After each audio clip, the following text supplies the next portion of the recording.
Hi, good evening. Welcome to the International Spy Museum. My name is Vince Houghton. I'm the historian and curator here at the museum, and we'd like to welcome you all to this evening program with Clint Emerson. Clint is the founder and managing partner of Escape the Wolf, a security consulting firm that bridges the gap between crisis and the unknown with crisis management policy and award-winning workforce education campaigns.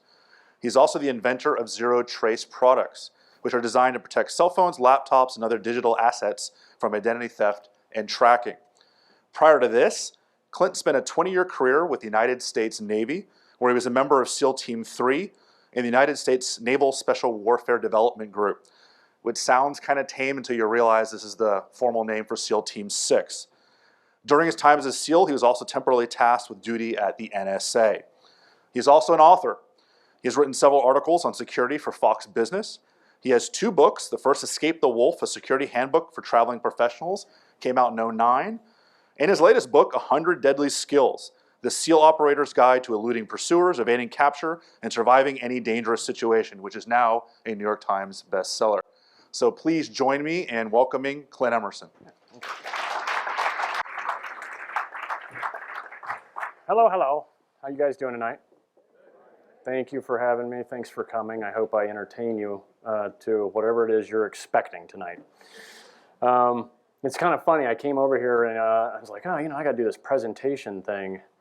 And so I quickly Googled presentations, and it told me the do's and don'ts. It said, first, don't ever tell anybody that you're not good at presentations. Okay, I'm not good at presentations. All right. Then it said, don't use the podium as a bunker, right? Hiding behind the podium. I'm nervous. I don't want to talk about things, but I have to for some reason. I don't know. It said, don't stand like this. Can anybody tell me why? It's a good one? This one? No. It's a position of authority. It might offend somebody in the audience. And I knew I was coming to DC where we can get offended easily here. Oh, and then there was the, this one. This one, yeah. I'm insecure. I don't have very much confidence. Don't come near me. Don't talk to me. But I was like, I'm in DC. It's cold, right? And then, no, my favorite. Is there any kids here? No? Okay. This one. What do you think? Well, this one. Don't do this. And it actually says in there because people might stare at your genitalia. So I'm going to try not to do any of that tonight. I'll just get up here and make a fool of myself. We'll shake hands afterwards and hang out. Maybe go get some drinks, whatever you guys want to do. All right? Yeah. It's all on a guy named John in the back of the room back there, okay? He's buying tonight. All right. Okay, yeah, my name's Clint. Thank you for the intro. I did 20 years as a SEAL, and it was fun, without a doubt. People ask me all the time, well, what's that like? I'm like, what do you think it's like? You get to shoot people in the face for a living. And what most people don't realize is we're actually like functioning sociopaths, highly functioning sociopaths at the end of the day, you know? You'll hear Navy SEAL and you think, oh, this military bearing, but the reality is we're a bunch of troublemakers. And that's I think that's why we get chosen to go do some stupid stuff. All right. So I put a book together, 100 Deadly Skills, and there was one of two things when I debated how to kind of present this information. One, I could sit here and talk about the book, and you end up, if you have it already, how many people already have the book? Okay, and then you got some people that might buy it tonight. So everything that's in the book, I'm like, well, you can read that, you can look at that. So I'm going to try and shake it up a little bit. What I've noticed with my day job, my company, that people want to hear some SEAL stories. Do people want to hear some SEAL stories in here? No? Okay. Yeah, that's usually a priority on the list, and I'm like, oh God, I got to do that. And then we'll talk about some of the threats that are out there these days. We'll kind of go over them. I'll give you an easy way to remember all these threats that we deal with each day. And then we'll focus on, kind of the more popular stuff. Like we'll talk a little active shooter. We'll talk a little bit about cyber, and hopefully you learn something. Fair? Okay. Very nice. All right, I'm going to see if this little gadget works. Let's see here. Okay, so we'll start with who is this guy, right? So I grew up in Saudi, right? So of course, anytime you live in some foreign, how many people lived in Saudi? Anybody? No. Well, as a kid, I went there in the 2nd grade and then stayed there till high school. Fun. It probably is the reason what led me to the job that I had, right? I'm sorry if I'm offending anybody, and I might drop the F-bomb from time to time. Beware. Who's that? Yeah, I like that. Yeah, all right. You're going out tonight with us. All right. Okay. And then how many people wanted to be a ninja? Guys, girls alike, come on. Ninjas? Yes? All right. So, yeah. Grew up in Saudi, wore the thobe, the gutra, they call it a man dress, whatever you want to call it. And hung out there. And then, of course, I got a little older. I wanted to be a ninja. That's me on my dad's motorcycle. And my little brother on the back. The funny thing is if you grow up to be a ninja and you kill somebody, it's called murder. Did you know that? Yeah. So I said, I'll be a SEAL instead. Because when you grow up to be a SEAL, people call you a hero. Isn't it kind of weird? Still killing people. You grow up to be a SEAL, you kill people, and a hero. Anyway. So went to BUDS. This is BUDS. That's basic underwater demolition SEAL training. You basically spend 6 months in the Pacific Ocean, freezing cold, sandy, wet. Any other SEALs in the room? Yeah, there's a couple back there. They just don't want to identify themselves. Anybody else? Okay. So you go through 6 months of hell. It's a weed out process, and then you get to move on to the next phase, which is another weed out process that you don't hear as much about, and then eventually someday you get to go and actually do the work of what SEALs do. Okay. Can anybody tell me who this guy is right here? Right there. Huh? Me? No. Name some famous people. Come on. This guy right there. His butt. Look at that right there. Okay. Anyone? Chris Kyle. That's a good one. Maybe. Sort of. No. Anyone? Glenn. Maybe. Sort of. Not. Marcus Luttrell. We're getting close. No. It's let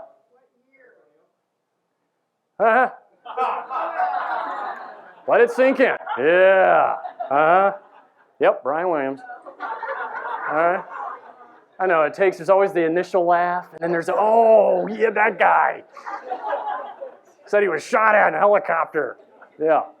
One of my buddies actually got to meet him, and he said he was talking about Jedi stuff. Anybody seen the new Star Wars? Yeah. See, Star Wars fans too. Yeah, good.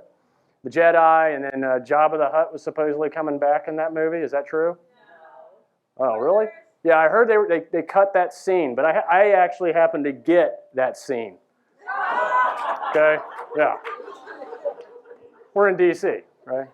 Jabba the Hutt, they cut that part out of the movie, but I ended up getting it. I know people, right? Okay. I was waiting for 50% of the room to get up and walk out on that one. Come on. Yeah, I could put Trump up there. That might make everybody get out of the room, right? Okay.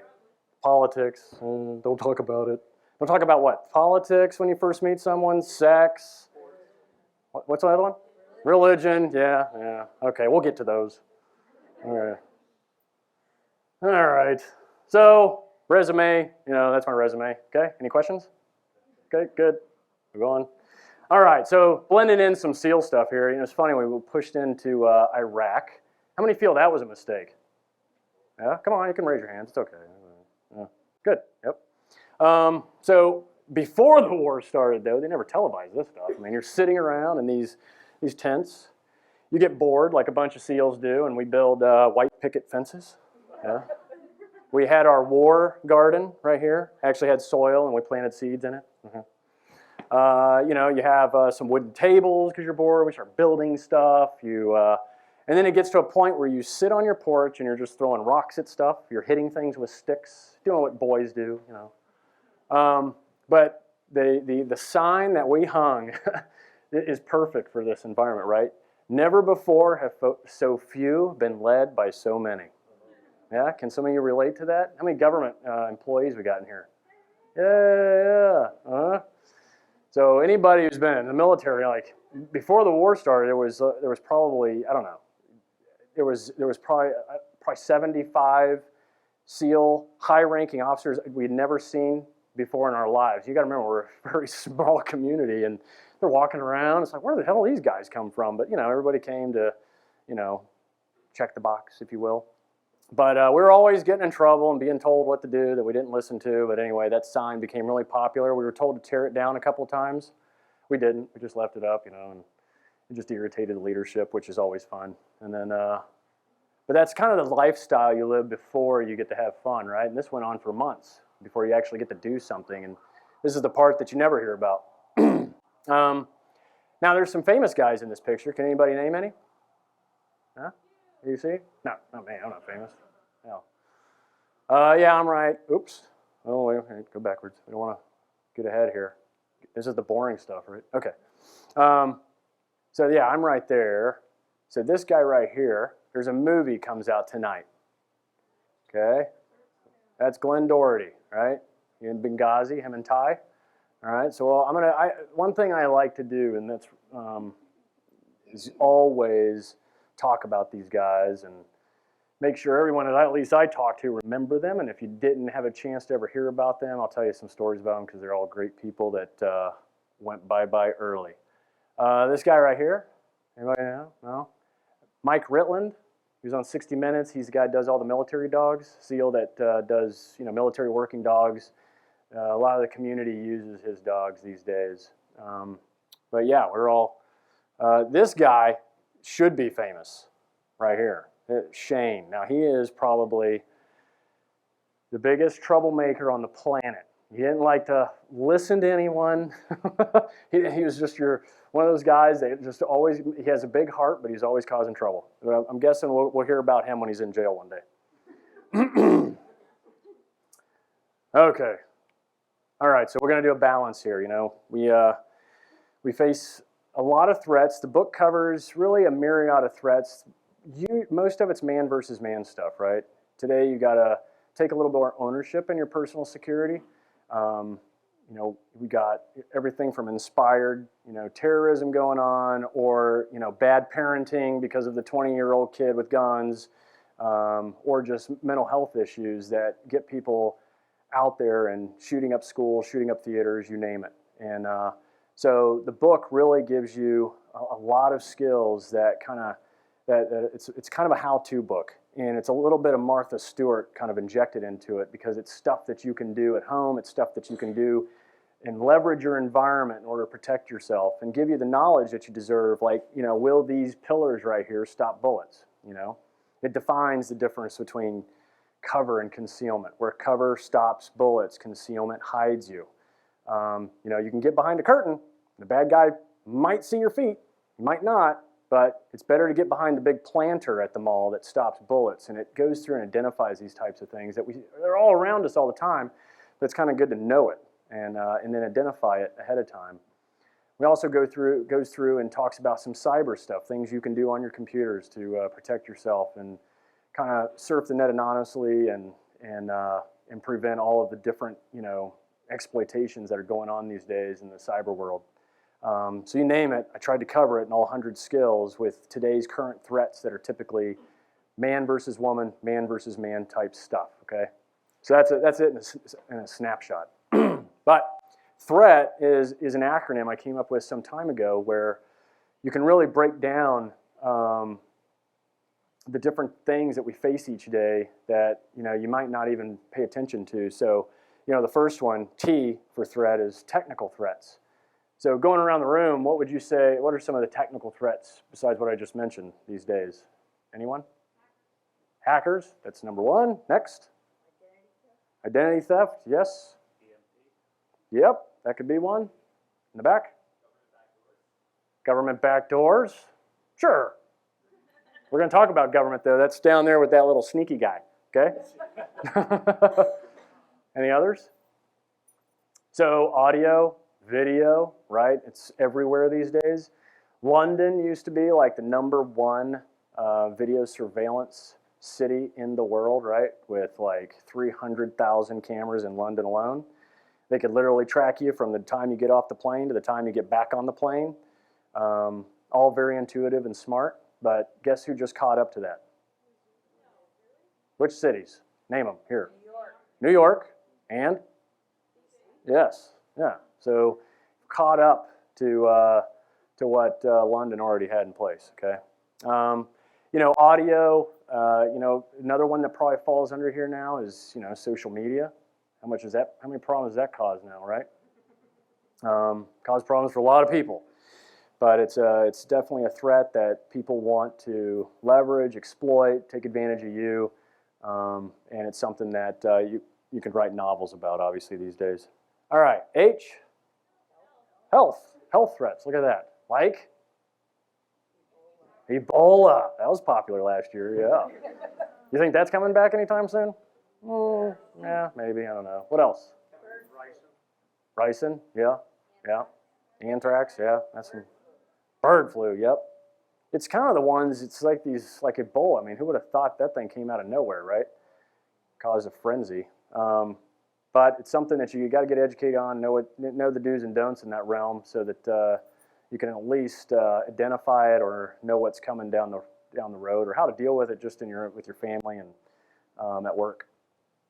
All right, R, raids, robbery, ransom, basically everything from pickpocketing to kidnapping, rape, and any other kind of assault, So it seems, violence, is it on the rise or on the decline here in the United States? It's on the decline, right? The media, they'd have us believe that it's on the rise, right? But the reality is it's actually gone down here. But when violence does strike, do you think it's better or worse than what it used to be? It's worse, yeah. And the 30,000 weapon issues or gun-related incidents that we have every year, do you know what the breakdown of that is?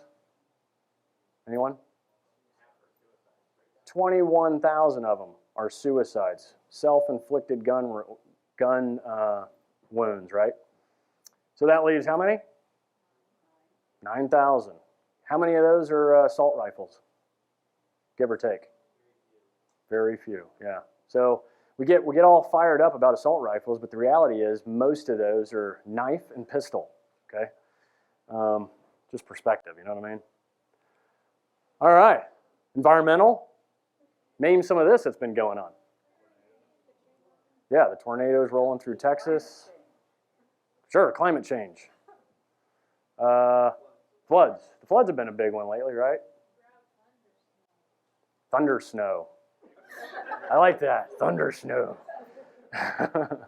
Yes, without a doubt. So what's interesting is the first book concentrates on, most of these, but environmental, I'm working on number 2 where it gives you, pardon my French, but the no shit ways of handling most of that, your natural disaster and your man-made disasters, and then of course other cool survival skills, right?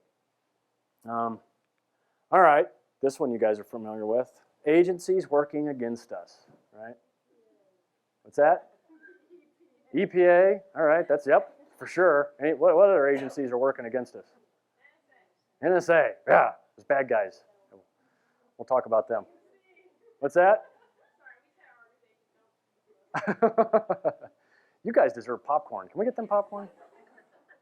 All right. Yeah, agencies working against this. Really what this, when you're traveling abroad, it's once again, like technical threats, it's another one of those invisible threats most people are oblivious to.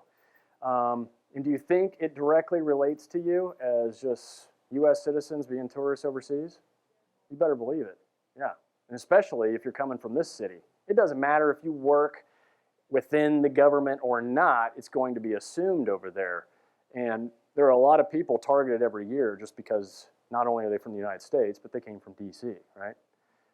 So it's good to have some skills that help you identify these types of things going on. It's not for you to react to, because then they'll think you really are up to something, but it's worth knowing about, especially if you're Olympians going to Russia. Right?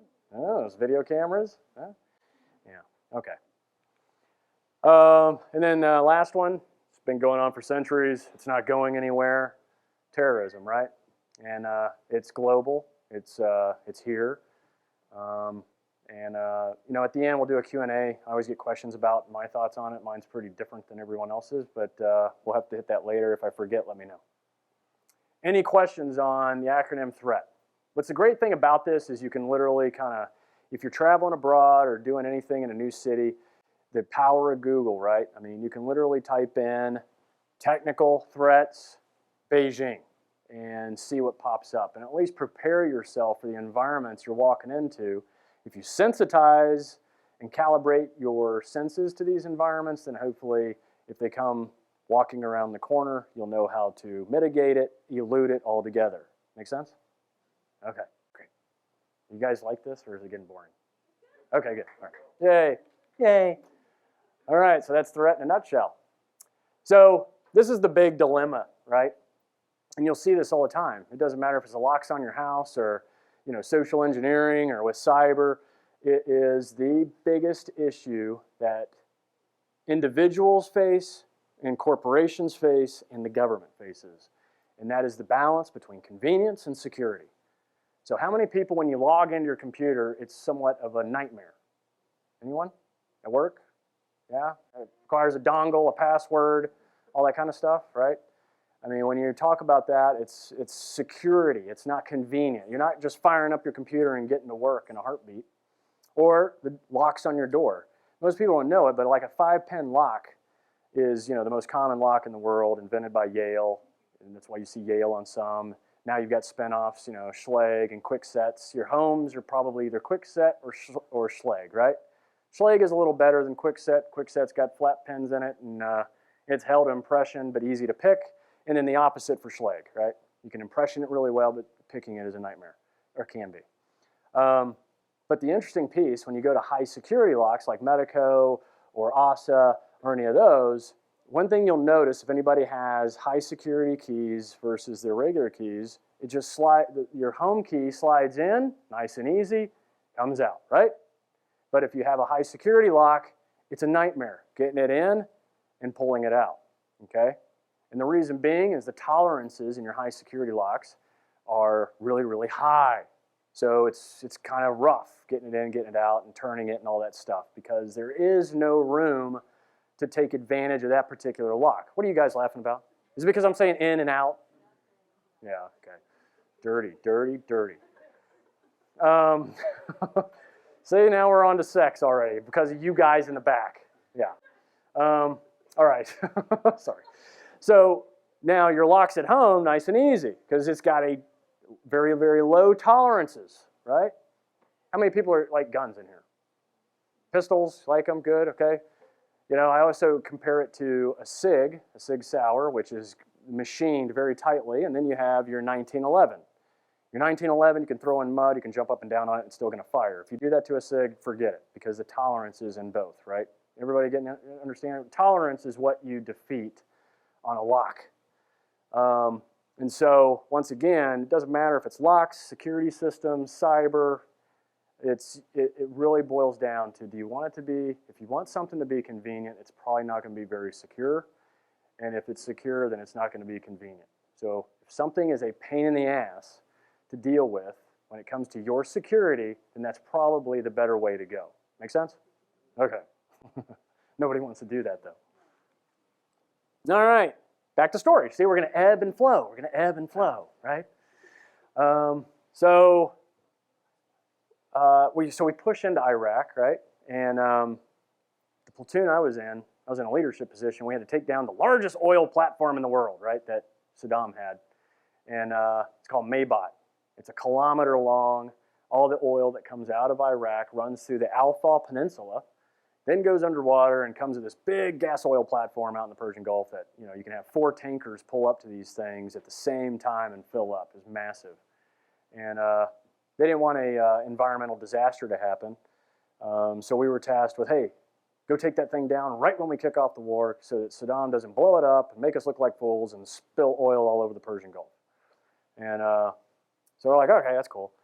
Not a bad deal. You're cruising in, middle of the night, you get to take this thing down. And then we had another group of guys that went and took down the Al Peninsula, and it was literally one of the largest simultaneous naval special warfare operations that happened all at the same time, right? So what happened on land had to happen the same exact time as what happened in the water. And it was successful, and it was pretty cool. Out on the water, we had intel said that there was 3 bad guys, 1 hostage. Bad guys being Iraqis out there, and that it was wired to blow. And we're like, oh, we're going to go walk on this thing? That's cool. All right. So, you know, of course, we're dumb. Dumb young kids. Okay, let's go take it down. So we get on there, and we were lucky. There were only 27 bad guys and no hostages. And they had RPGs, anti-aircraft guns. And not only did they have it wired, it was all subsurface, right? All underwater, everything was wired. And they had the triggering device up in their sleeping bay. So we got on. We won, right? Okay. Nevertheless, we took it down. It was safe. Everything was good. But here's the funny thing. So the first shot fired caused us, just as we stood, I was the number one man. As soon as I stepped on the ladder of this thing, there's a shot fired. And that causes us to go dynamic because the gig is up, right? There's no more stealthiness going on when bullets are flying. So that means you just go into a full-on, you know, a full-on rush to take this thing down as quickly as possible before we all blow up and die. Well, when it was all said and done, you know what the first shot was? This didn't make the news. You know those boat guys that just got pulled over in Iran? Those kind of guys? Those guys are who drive us to our targets and do stuff for us. Not those particular guys, but guys like that, right? There was a guy on the 50 cal on front, and it was on fire, and he was very nervous. And he launched a 50 cal round right through the pipe of oil that we're there to protect. Oh, yeah. Yeah. So, you know, you can have the most finely tuned machines on the planet, right? But there's always that potential for something to catch you off guard. There's always the element of surprise that's always lurking, no matter how much you prepare, how much you train, no matter what you do. And, you know, a nervous guy on a gun, you know, if it was one of us, that guy would have been, you know, God, I can't imagine. He would have been in trouble, right? But it's kind of part of the game. And it's one of those things that you learn. Yeah, a lot of lessons learned from that, right? Okay, so famous person time. Who's this guy? No, I'm not famous. Damn it. I don't want to be famous. Here we go. Right, this guy right here. Okay, so that's Chris Kyle, right? And this was his first deployment. Can you imagine? His first deployment was my third. And having that opportunity to go to war right off the bat. I mean, us pre-9/11 guys, you know, we was like, oh, we did some fun stuff, but it was nothing like once the wars kicked off. And of course, SEALs, the pinnacle to our career is war. Yeah. Yeah, I know. Doesn't really mix well with most people, but for us, we love it. So yeah, that's Chris, and that's, we got back from this deployment. Guess where he went? Sniper school. And then it took off from there, right? Good dude. He's a Texas boy, just like me. We stayed in touch all the way until he got out. And things I could say, I mean, great things. I mean, the guy was, he was one of those dudes you could always count on. He was always going to be there for you, without a doubt. He was a hard charger. He was simple. He was actually funny at times because of his sense of humor and all his little Texas country style. He was a big guy. He wasn't scared of anybody. There was one time we were in New York at a fundraiser. John, I think you remember this. We all went out afterwards. And there were 3 other guys in the bar that were SEALs from a different command. And just like any organization, we have our own internal competitions going on. Who's better, you know? And so the 3 guys from another command were going up to him and kind of hitting his medals. We're all in uniform for this thing and kind of, if you want to earn some real medals, you'll come over to our command. And he was like, how about I take you out back and beat the shit out of 3 of you? And they were like, okay, Chris, yeah, we'll talk to you later. He's like, that's what I thought. So he carried a presence, and he didn't back down to anything. He was just a solid guy. And obviously very unfortunate to go the way he did, but he was a fighter through and through. All right, and then there's China, right? We've got to talk about China a little bit because when you talk about other agencies working against us, you know, they're working against us. So what do we know about China and their cyber stuff these days? What's that? Yeah, they're a sponge, right? Do you know the average time that they're actually sitting inside their servers before they let us know that they're there? 3 to 5 years. And most of the time, they decide to do something so that we know, right? But it's well after they've already been there, done that, okay? So one of the things, right, this is what cracks me up. They have, we have schools where we do ethical cyber stuff, ethical hacking, and it's not even called hacking, right? You just go, any cyber guys in here? I'm not, okay? You guys can tell. Did you go to school for hacking? Is it called hacking? No. Was there anything unethical about it? Your education, other than what you do in the garage? Mom, bring me a sandwich! Yeah. I'm just kidding. Stereotypes. These guys are not, they've got schools set up to make them offensive guys, right? They're being trained to be offensive against us. And the last number, this is probably old, but it was like 3,000, of these programmers per year, right? The number's probably, it's probably doubled. I don't even know. But they're knocking them out, and they're learning the offensive ways. Whereas here we learn like the right ways of doing things, and then and then it's up to the person when they get into a certain position or job within the government or the military or wherever, and then they've got to kind of, there's some schools that teach you this and that, but it's not something that you're trained for years on end, and they're doing it all the time, and they're not stopping. The big scary part is they're bold, right? They just do it. There's no consequence, right? So they don't care. And it lends into a lot of other parts and pieces. The success through frequency, like you named, it's just like, let's absorb everything, and they'll aggregate it later, What are they going to do with all those medical records? Wait for some senator, young senator, he's going to run for president and then reveal that the guy's got herpes? Maybe. But could it be used that way?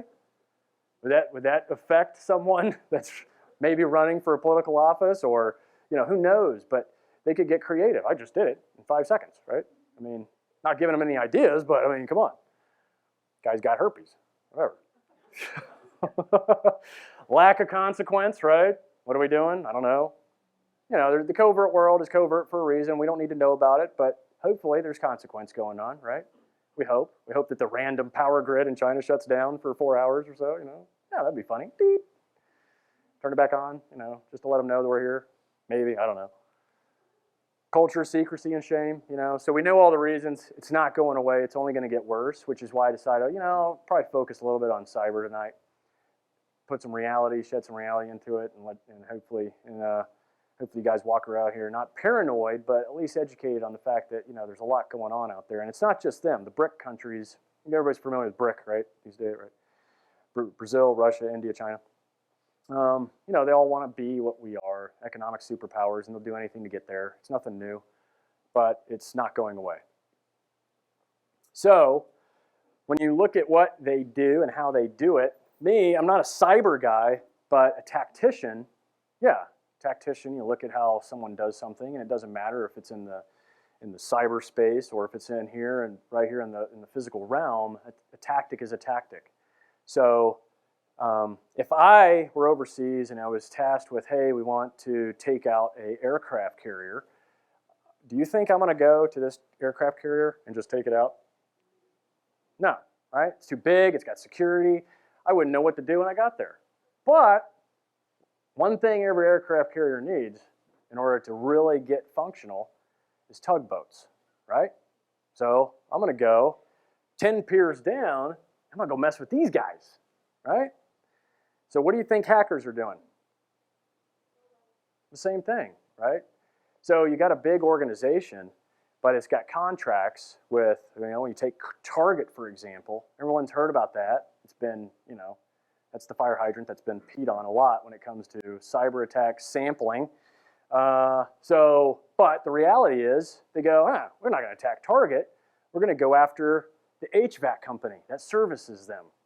The HVAC company has accounts payable, receivable access to an Oracle mainframe that almost every major Fortune 500 guy leverages to kind of organize everything they got going on. And then they give access to the subcontracted companies and the vendors in order to submit invoices and back and forth. So the hackers went ahead and sent an email, phishing email, to this HVAC company out of New Jersey that had the Target logo on it. It said, we need to confirm your credentials.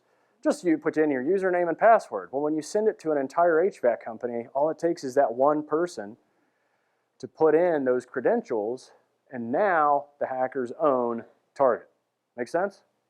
And that's it in a nutshell. So it doesn't, what I've realized through my day job, and also what I really kind of point out in the book, is it's not about how good your fence line or your firewall is.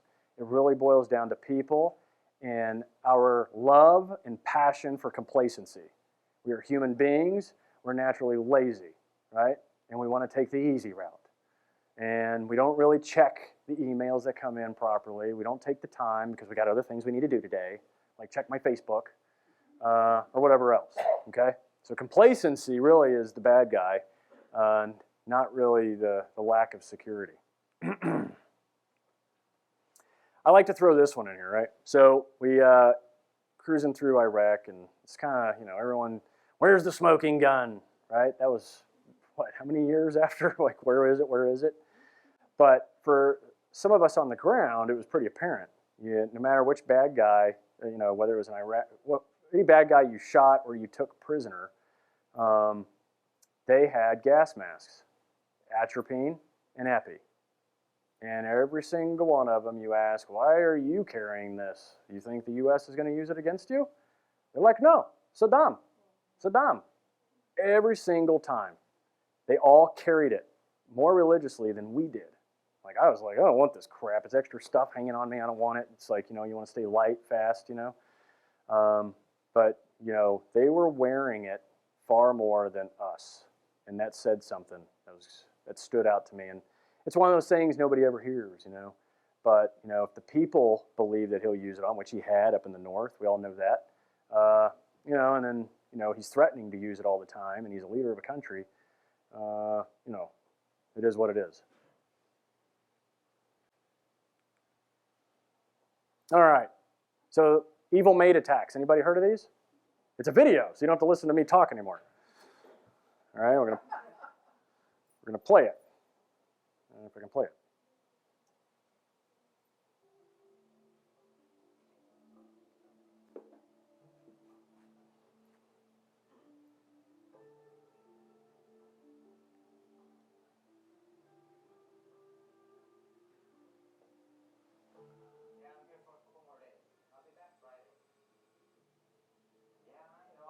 I could be home tomorrow too.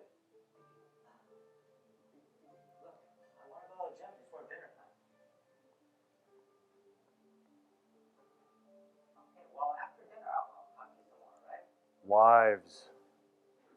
Okay, yeah. All right.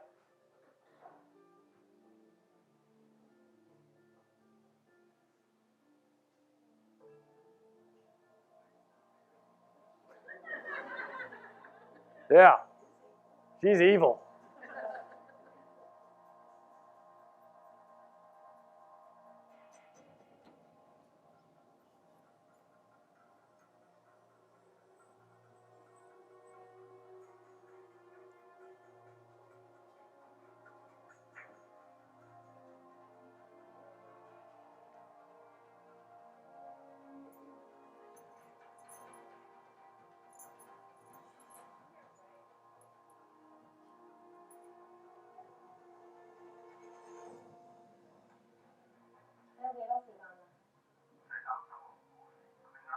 She's an actress. She does not speak a word of Chinese.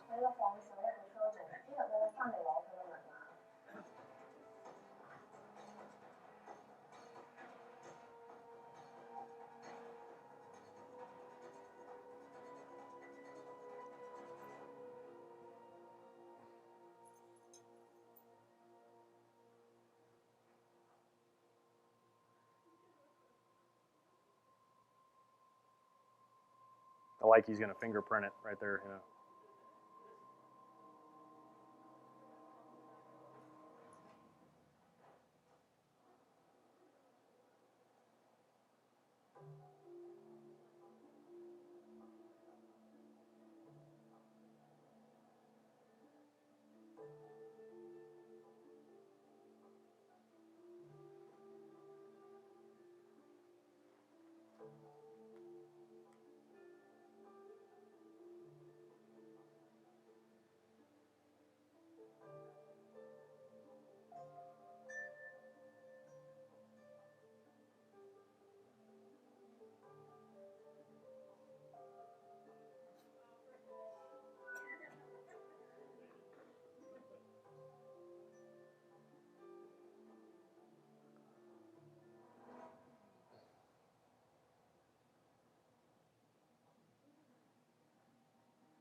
Okay.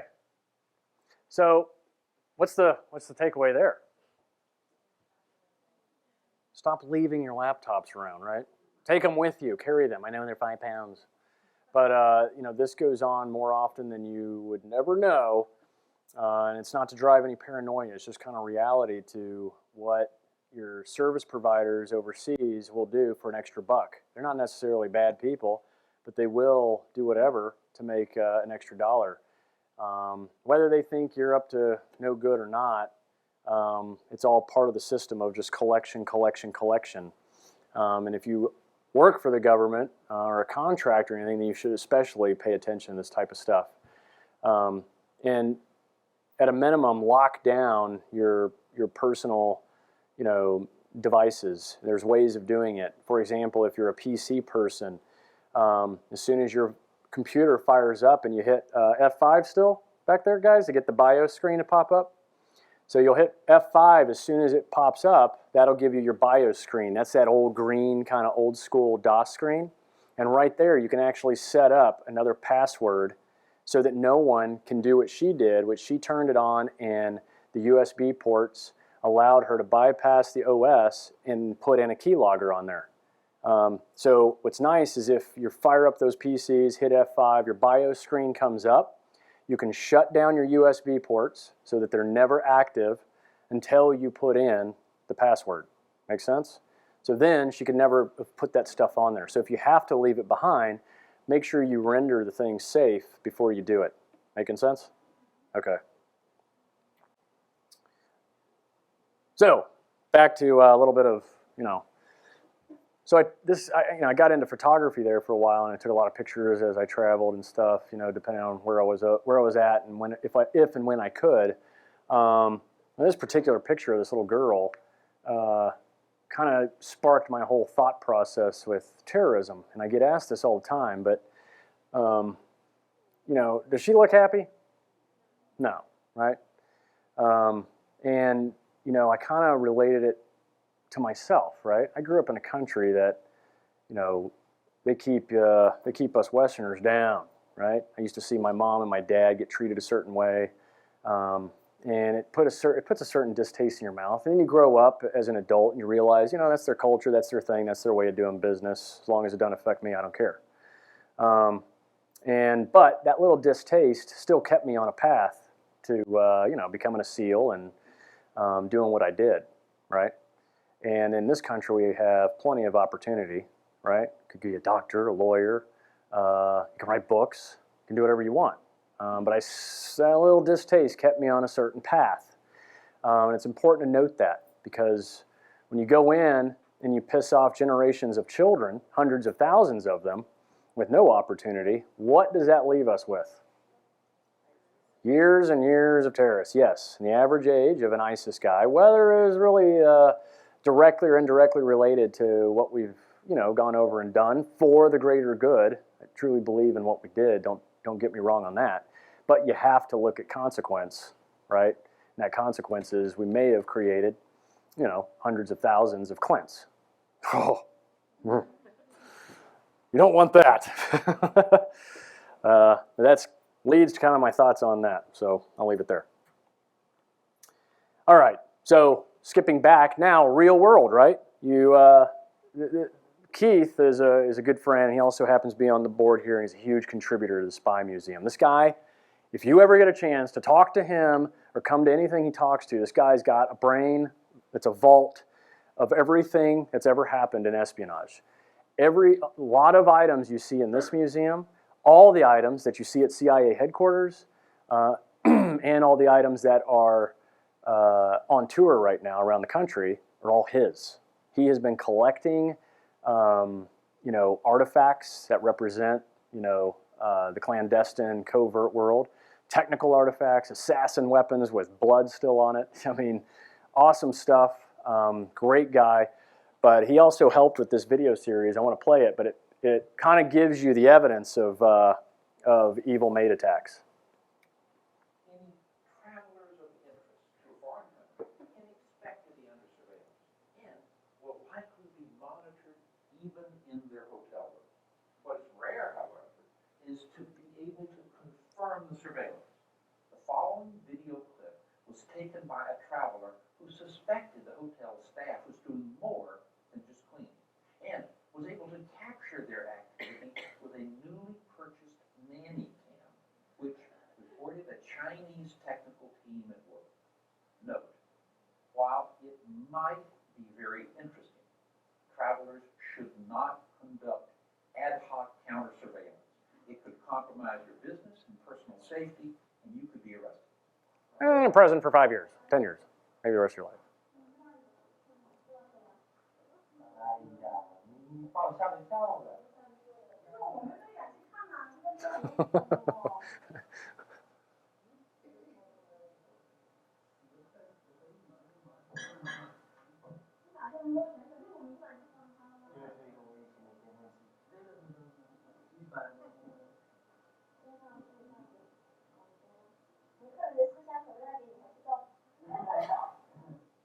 If you are traveling abroad on high visibility, professional, or business matters, you should expect even greater scrutiny than this traveler experienced in a Chinese hotel room. So what's interesting is the video goes on in the tech teams, one that was like local law enforcement and then one that's more kind of federal, if you will, are actually arguing in front of the camera about whose device it is that got installed. Part of them, they think, well, is this the person that's here? Is this his? The person that's got the hotel room, the person, I'll just call it that. Or is it they can't figure out whose device this is that got installed in the room and they're arguing about it on camera. It's actually kind of funny. So any question about evil Maid attacks? Just something how many people have actually heard of that before? No? So hopefully you learned something new out of that. No running around naked in your rooms anymore, huh? All right. Now, once again, like I said, I like to, this is Glenn, right? The movie 13 Hours comes out tonight, and I like to make sure people know these guys. You never know how Hollywood or books are going to, so I always give my personal notes on it. Glenn, this guy, had probably experienced more than any man should ever experience in his lifetime before becoming a SEAL. He had he had hitchhiked this entire country following the Grateful Dead. You know what that means, right? He ended up in Alaska working on a fishing boat, right? He did that for like 6 or 7 months. He got bored and then hitchhiked back down to California, ended up around a campfire where there was a bunch of SEALs. And he's like, what do you guys do? And they were just out there surfing. He was a big surfer as well. And they told him about what they did. Like, yeah, we jump out of planes, we shoot people, we blow stuff up. It's pretty cool. He's like, I want to do that. So he went down to San Diego and joined the Navy and became a SEAL. He was successful. I mean, he checked all the boxes. This is in Iraq where we were doing hunter-killer ops where, wherever there were scuds, any kind of rockets, missiles, anything, you take these things out, right? We ended up doing a couple of platoons together, a couple of different medical schools together, and then he too was a pilot, so we'd go and try and crash planes together. We almost made it happen once. Just kidding. It's just we're bad pilots. But probably the one guy that no matter what's going on always has a smile on his face, always happy, totally relaxed, totally laid back, never got crazy or fired up about anything. And but he could shoot a rifle as straight as anybody else, but at the same time, this guy could talk about wine and cheese, and you're just like, where do you learn this crap, dude? But probably one of the most well-rounded, knowledgeable, seasoned guys before he even stepped foot in the Navy. He was on the front of Powder magazine because of his skiing capabilities. He dated this really wealthy woman that's popular now that I won't mention, and lived in her house and had fun with her for about 6 months, right before he joined the Navy. But this guy was able to do it all, and it's a good dude, and I hope that the movie gives him the credit that those guys deserve. So timing, right? You guys, should I start wrapping it up? You guys? You guys falling asleep yet? Oh, okay. The museum, yeah, you guys. I just don't want things to start coming to life because we didn't leave in time. Yeah, just kidding. I have a daughter. All right. Okay. So another little attack, that you don't know that's happening to you probably pretty regularly is man-in-the-middle stuff. So you go to Starbucks, right? We all do this while we're traveling or just here, or we want to take a break, and we fire up some kind of device. We log in to, what it's AT&T, I think, is the contract with most Starbucks, and we agree to the terms, and then we get on. And what we don't know is that there's, we get onto their Wi-Fi, and there's other people in there all around us, sitting at the tables, hanging out. And what you don't know is that one of them is probably a bad guy, right? He or she is there to do something probably nefarious, exploit, collect, take something from you. Who knows, right? These guys do this in a pretty unique way, right? So they'll go to the store and they will buy a $50 battery-powered router. And then what name do you think they will give that router when you go to Starbucks? Starbucks or Starbucks, AT&T, blah, blah, blah. Now what do your devices do? What does your phone do? Your phone shakes hands with the furthest tower or the closest tower? Closest. What does your computer do when it comes to a router? Does it shake hands with the one furthest away or the closest? Which one does it put to the top of the list? Okay, top of the list. And that's where we're like, oh, the top of the list. And it's got 5 little wavy things filled in, right? We're like, that's the one I want. And it says Starbucks, it says AT&T, it's got to be it. Right? You just see how you got duped? And it's that simple. Then, when you click on it, they'll have a fake little page that has the AT&T thing. They can go through, and the most popular is like WordPress, right? I can just set up a WordPress site. I can throw up something. I can go literally copy the real page, and I can paste it. I'm using very simplistic terms, but it doesn't take much to set up now a page that I'm going to direct you to. And then you're going to start doing all the things you do, and I'm going to be able to sit, see, and collect. And it's all going to my cloud server, and I'm just going to take whatever it is you're doing, okay? So how do you think you can prevent this? What's that? Well, let's face it, we have to do it. But there are some steps you can take to ensure you're not getting screwed, right? Okay, so what do you think the first one? You go to Starbucks, what do you think you're going to do? Don't use any of your financial activities or anything. Right. You definitely don't want to be typing in passwords and all that kind of stuff, but what I thought you were going to say was just don't use that Wi-Fi, right? What can you use instead? Yeah. You got MiFi, those little MiFi, the jetpacks. Verizon calls it a jetpack. AT&T probably calls it something else. How many of you have those? Yeah, you should. That is the safest way to surf the net when you're out and about, right? You're bringing your own system with you. On top of that, even though it's Wi-Fi from the MiFi device to your laptop, it's talking cellular, right? Which has MZs and TMZs and all kinds of great encryption. It's much more difficult for bad guys to hack and take advantage of, right? It would take government agency level folks or somebody with a mini tower in a briefcase to be able to really mess with you, right? Making sense? So that's the first thing. Carry a jetpack, use it. Or these days, your iPhone, what can you do with that thing? Yeah, just turn it on and use it. And I know, data, you got to pay for it. But that's better than, all of your information being taken, right? So use a personal Wi-Fi device. Always use the secure Wi-Fi.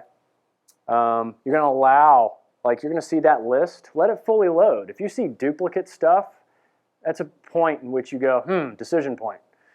Yeah, that's questionable. If I see Starbucks, okay, one of them's right. And that's when you go and you ask, which one's the correct one? You ask Starbucks. Get up and ask a question. Yes, sir.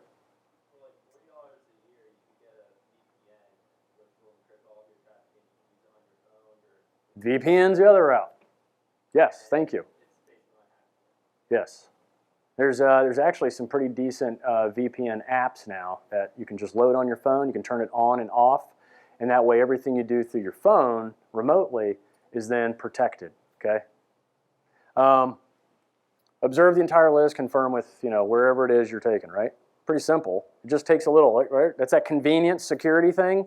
We want convenience, we move fast, we want to get things done, we want to get on Wi-Fi. But the reality is, stop. I know it's inconvenient. Ask questions, make sure that you're getting on their network and not on someone else's, okay? All right, there we go. So I got a good trick for you guys, okay? I want you to pull out your phones. All right, go ahead, pull out your phones. It's kind of funny. When you take a picture of this, you're gonna see something cool here in a minute. Go ahead, take a picture of that. Go ahead. There you go. Go ahead. Yep.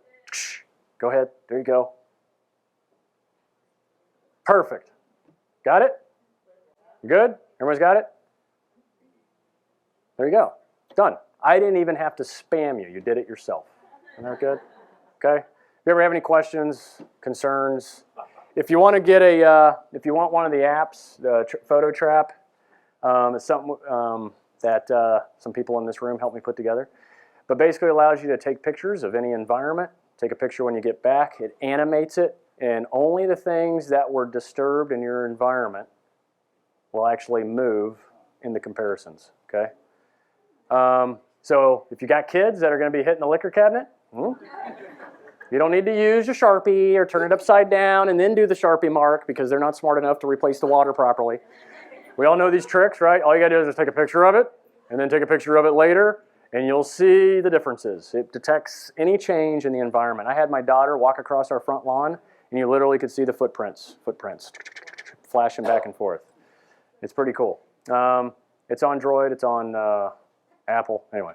And then, of course, we got the 100 Daily Skills. So the grand finale. In the book, you got a lot of cool cyber stuff. You got a lot of physical features. So let me get 5 volunteers that want to be taped up. Okay, come on. Yeah, just come up. 5, yeah, you're good. Yes. Look, they're all women. What is all these? Like I told you, they're sick. I want to be taped up. This is a good, good ratio. Yeah, I like this. Okay, get on stage. Get on stage, okay. Yeah, you guys are doing good. What's that? She's better than the dude with the tattoo. I want to do Keep him. Okay, so we're gonna do a test, right? So one of the sections in the book is all about restraint defeat, right? You get, especially for you females, you women out there, right? It's good to know this stuff. What do you think the number 1 restraint in the world is? Yes. What do you think comes in number 2? Zip ties. Zip ties. Yep. What do you think comes in 3rd? Believe it or not. Handcuffs. Right? Because you can buy all this stuff on the internet. It's readily available. This stuff you can buy anywhere on this planet, right? And who uses this for everything else besides restraining your wives or whatever? Yeah? You can use it for everything, right? All right, so we're going to do a little how to get out of this. So I'm going to teach them. I'll teach you guys.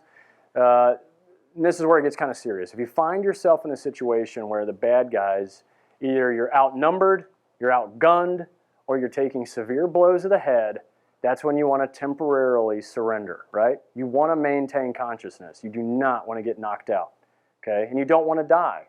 The goal is to survive, right? And these days, with all these idiots running around, and they are restraining people to a certain degree. There's been a lot of people that have been executed, execution style. I'm sure you all heard about it. The first thing is if you're a confined space, a group of people, then and you can't run and you can't hide, then obviously you should fight, right? Stop sitting there and letting people execute you. Don't do that, okay? Seems to be happening more often, no matter how much the mantra of run, hide, fight has been put out. Because of all these active shooters, if you find yourself confined on a train, in a classroom, wherever, right, fight. If you can't hide behind something that stops bullets, if you cannot run, then you should fight, and you should fight as a team. But if you have to, and you're by yourself and you get restrained, especially with this stuff or ties or whatever, there's ways to get out of it, right? This is all developed by magicians and escape artists. People like to believe that it was invented by a bunch of secret squirrel dudes. The reality is, if you go to the 1921 edition of Houdini's Escape Manual, almost all the tricks are in there, amazingly enough. Or you can see the better version in my book. Okay, so I'm going to do down the row. How many people we got? 5? 6? 6. Okay, so we're going to go through, it's going to be 1 rap, 2 rap, 3 rap, 4 rap, 5 rap, 6 raps. Okay?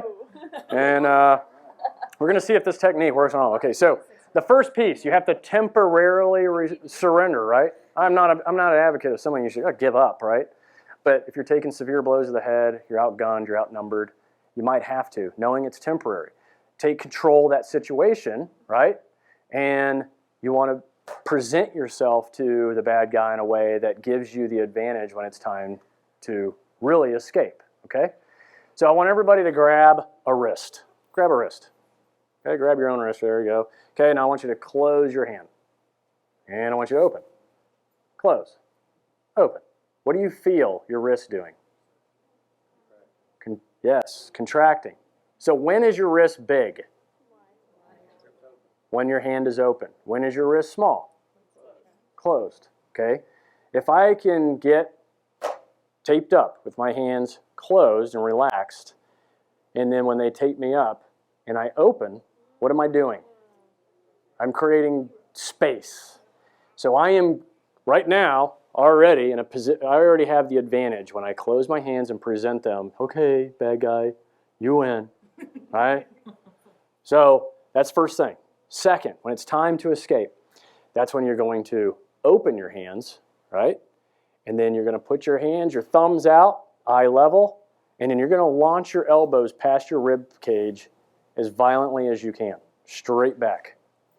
Your body becomes the wedge, and the tape, voila, like Houdini, you're out of it. Okay, let's see if it works. All right. Okay, present yourself. There we go. Arms up.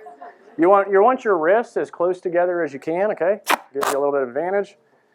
This guy, Nathan, he gets 1 rap, okay? Okay, hands together. Cup them for me. Wide. No, don't hold my hand, stop that. Okay. I want to. She gets 2, okay? Stay like that, okay? Put your hands together. Bring those elbows as close together as you can, okay? You got relax your hands, don't grip, okay? Oops. Now I bought this just as soon as I got here. It's not special tape or anything. Okay, there you go, nice and relaxed.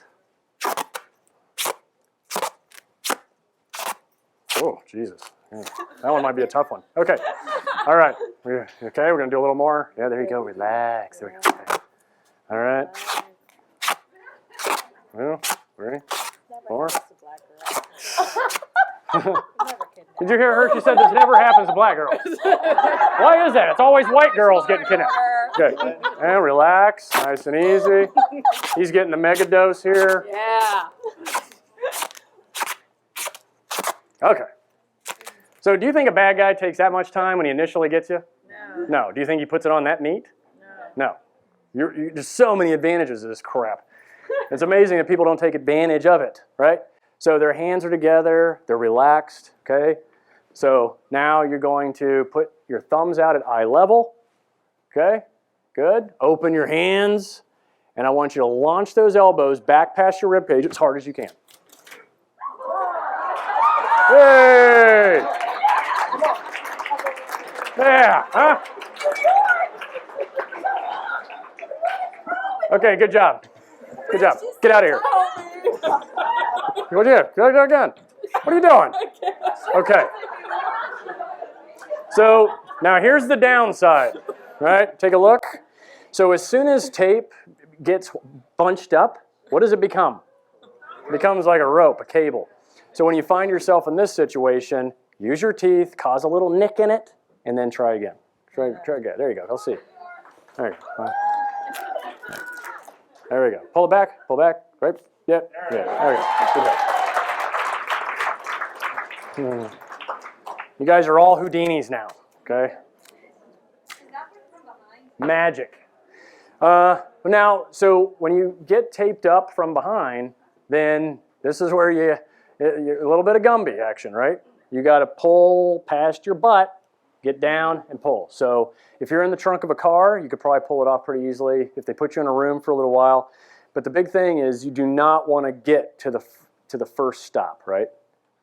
Ideally, you never want to get to the second stop, okay? If you can't escape before the first one, do not wait to get to the second one. But you want to escape before the first stop, because that's usually where they go through and then they check, or they're going to secure you even more so, right? You want to take advantage of the loosely, very quickly put on restraints, vice waiting for the good stuff to come back later, all right? Okay, Q&A, any questions? Let me see here, is this? Yeah, that's it. We are going to have a microphone going around, so they're coming here and here, so raise your hand if you have any questions. I can hear you. Yeah. Oh. All right. Yeah. If you are trapped in the back of a car, what would you do First first? thing, vehicles since 2001 have been basically required to have an emergency release cable. Reason being is a lot of kids would go play hide and go seek in their parents' trunk and then couldn't get out and they died. You would think that they did that rule because of kidnappings, but not even close. It was because kids hiding in vehicles died. And so they put in a glow-in-the-dark cable. It's usually on the trunk door. And then if you're in a higher make and model vehicles, it's actually illuminated with like an LED, like Mercedes and stuff. But your American-made type cars, it's usually a glow-in-the-dark handle. So you may not see it, though. You have to actually feel for it, find it.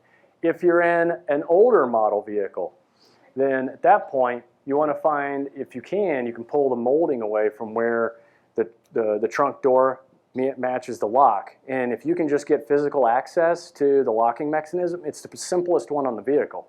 There's literally a lever you pull down on it and it unlocks the car. But all you got to do is know to pull the molding. Nobody wants to get their fingernails dirty or something, but pull that molding down or break it, whatever you can, and get to the levers and the rods, and that will help you unlock it. If you can't do that, then one of the easiest things to do is you're laying on top of usually a spare tire and a jack. Take the jack out and crank that bitch until it pops the door open, okay? If it lifts a car, it'll break the trunk, okay? That good? Okay, next question. Wait. Please. I want to get one question on here. Oh, I'm so sorry because this is sort of an add-on. What about kicking out one of the taillight things Yes. and So getting your hand out of that hole and trying to attract without attention? a doubt. Yes, that is a great one because if you're older model vehicles, that will work. Your newer model, no way. All the aluminum and stuff is now just one big piece in the back, and then they plug in your taillights into it, you know? It's really, the way they're built now is very plug and play, very simple. So they cram it in, the wires come out through these little holes. It's very difficult to kick out. The other thing I failed to mention is kicking down the back seats, right? I have that, it's in the book. It shows you all the different ways of escaping from a trunk, escaping from all different stuff, but kicking those seats down will work pretty much in any car, you know? So as soon as it comes to a stop, kick those things down and go out the back door, right? Okay? Yes, ma'am.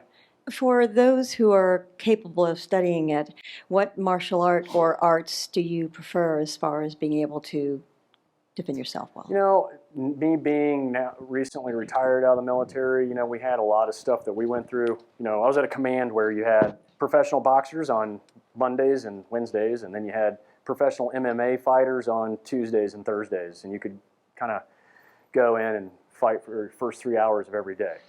So there's a lot of stuff out there. One thing I know for certain is if it's not something you can train on all the time and truly make it become muscle memory, then when you're under stress, right, when the stress goes up and you know your time really in stress goes down, then what I've been telling people is learn some big macro movements, because your fine motor skills, unless you're doing it all the time, I'm talking every day, they're just not going to kick in under that kind of stress. So it's better to have some big movements and pick the ones that you know you're good at or you can get good at. You know, everyone has their, so an elbow strike, I go through in the book like throwing a devastating elbow strike. It's kind of like it's one of the blows that you don't hear about much. People always go for the punch. Well, the punch is a small surface area, and if you don't throw it all the time, you're probably going to miss. Whereas an elbow strike is a lot of surface area, right? Because I'm not doing it all the time. I'm going to keep my hand open because if I make a fist, your muscles, once again, will constrict around the ulna, the very blade that you want to make contact with the face with. You want that blade right there. If you hold your forearm and make a fist, once again, those muscles wrap up and protect the ulna. Keep your hand open, thumb on your chest. 80% of it is all in your body, right? And then all of that energy comes through the elbow. And you can throw it while you're on the ground, or you can throw it while you're standing. It's especially on the close-in attack. So that's, but there's Krav Maga and there's all these, there's a ton of stuff out there, but ultimately you got to go find, go to an MMA place because that's what mixed martial arts. And a lot of them will teach you just kind of the blows you need to know, vice going through a belt system and all that crap. Well, I studied the belt system and all that crap for 5 years. Yeah. And I would have to teach self-defense, and I always told I told the people in self-defense, do me a favor, don't take the self-defense. Go do karate or whatever the martial art is for a number of years because it has to become second nature, Yeah. especially for a woman, Mm-hmm. because they're not used to getting hit, and you have to get over that trauma of being hit. And if you study, it's just exactly as you said, is that it becomes, Yeah. Memory. Exactly. So. If you're not going to do it all the time, then, it's not Jason Bourne Kung Fu Theater shit, right? You're not going to sit in a bathroom stall and fight for 5 minutes straight, right? You need to inflict pain on the guy. It needs to be violent. And then that'll give you the opportunity to create space and run. It's not hang out and let's. Yes. Exactly. Yeah. Yeah. Clint, would you argue about dissuading people from the idea that you're a soft target? That criminals are lazy. They're going to choose the softest target around. And if you get attacked by 6 people, if you start clawing eyes and kicking nuts and other things, that might convince them to go somewhere else. It might. Like I told her, the situation dictates, but in that situation, if you improvised weapons, you know that you gave them your wallet, you gave them your jewelry, but you still feel threatened, that's when you got to fight. You got to do something. And it's unfortunate, but being more proactive, walking with confidence, there's a lot to said to, look, when you take a crisis, there's either preparation and there's response. The prepared portion of it, though, is probably the most important, right? That's how come I can't hear it too much. Yeah, and so thinking through and what-ifing these types of scenarios in your mind, what am I going to do, especially when you're in that kind of environment where the exits aren't everywhere unless I jump out in front of the train, whatever. But, it's knowing your avenues of approach and escape and understanding your limitations. And if you can carry some improvised weapons when things get to the worst case scenario, then it's really, at that point, you got to fight. Got to do something. You can't just stand there. Got one over here. Sure. Okay. So speaking of improvised weaponry, would you say it's effective to carry, get a license to carry a gun if you... In this city? Yeah. Sure. No, but it's D.C. Yes, I'm from Texas. Go ahead.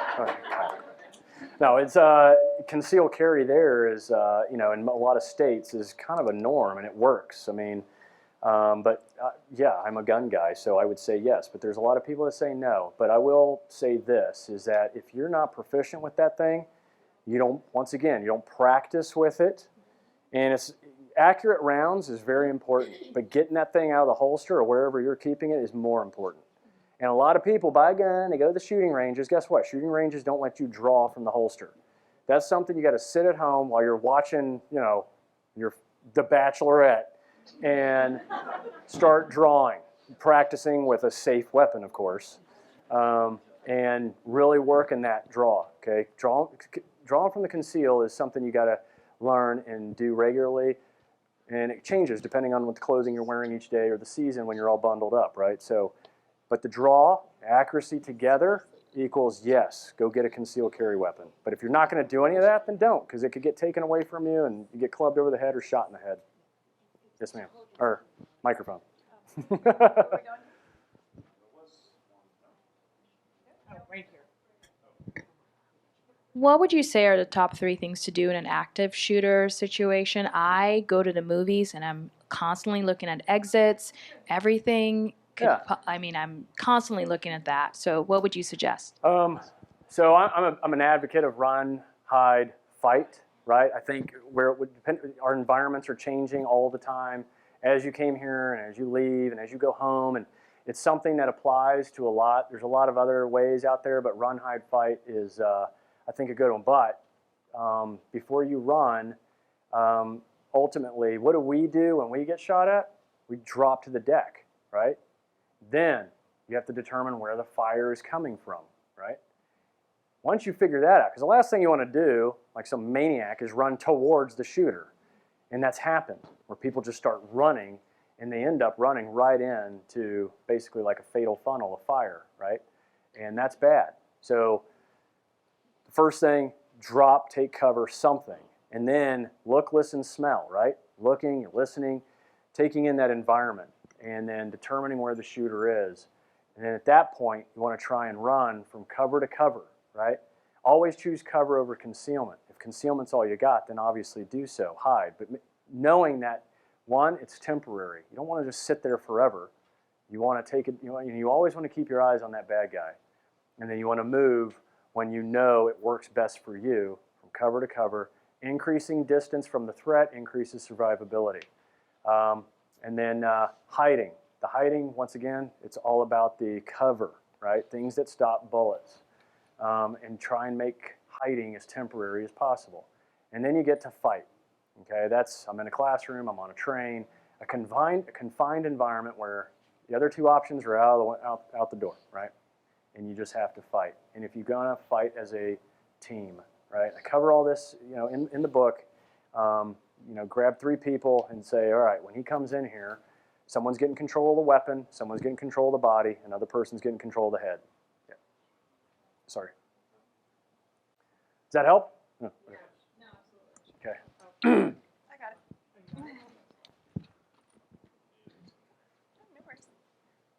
What's your best bar fight story? Oh boy, yeah, our career usually starts with that stuff, doesn't it? I do. These are dead. So what was cool though is the Navy went in from behind and drilled them out and then pumped them full of bleach and then whitened them to the rest of my teeth. So I don't have that weird like dead tooth look. Yeah, I was like, why don't most people do that? It's genius. And then they pull the bleach out after about 3 or 4 days and then fill it. You're done. The root canal, whatever. You keep your real teeth. Isn't that cool? Huh? Yeah, so I will give you, there's been, plenty of times. There was a time we were in San Luis Obispo, which is up Northern California. Very, very liberal area. But it is where, if you guys followed the UFC, it's where Ken Shamrock opened up his first fighting gym called the Lion's Den. And what old Ken used to do is say, hey guys, there's Navy SEALs that train up here sometimes. I want you to go out to the bars tonight, and I want you to find some and test out what I've taught you. And these guys were dirty bastards, right? You'd be at the bar having a good time, minding your own business, and all of a sudden you catch a beer bottle right across your maxillary sinus. And it wasn't empty. It still had the cap on it. So it was like getting hit with a baseball bat. It's the first time in my life I actually saw stars, and I was like, oh, really? I couldn't see anything. I should have probably got knocked out, but I didn't, fortunately. But it ended up crushing my maxillary sinus, my lower orbital ridge.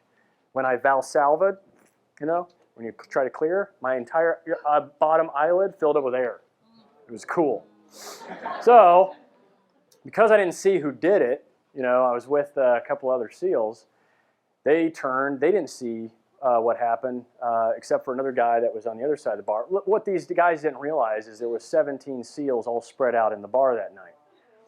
So one of the guys was like, it was that guy. And so we went outside, we regrouped, about 3 of us. We went back inside. We saw him and his buddies go into the bathroom, and they didn't come out until the bouncers pulled the 3 of us out.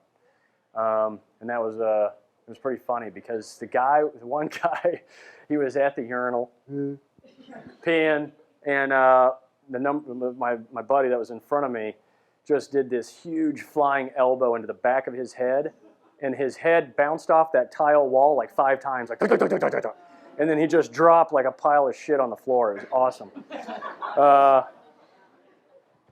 Yeah, there you go. So now, so you know, my teeth are dead because I caught a parachute in the face. It opened and hit me, and that almost knocked me out in the sky. But now the lesson learned, and I've got it in the book, is I carry a mouthpiece everywhere I go now.